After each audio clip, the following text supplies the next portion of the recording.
বিশ্বাসীরা বোকা হয় না, হ্যাঁ বিশ্বাসীরা ঝোপ বুঝে কোপ মারে, সময় মতো কাজ করে। আওয়াজ করে বলতে হবে ঠিক কিনা?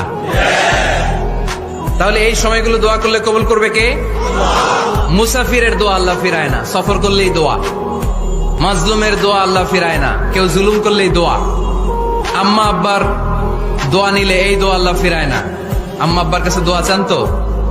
গোটা দুনিয়ার সব পীর সাহেব কোরআন খতম করে এইখানে ফু দিছে এই বোতলে, আপনার আম্মা শুধু বিসমিল্লাহ বলে এই বোতলে ফু দিছে, মুহূর্তের মধ্যে আপনার মায়ের দোয়াটা আরো উঠে যাবে। এজন্য আব্বা আম্মার কাছে দোয়া চাবো, রাজি আছেন?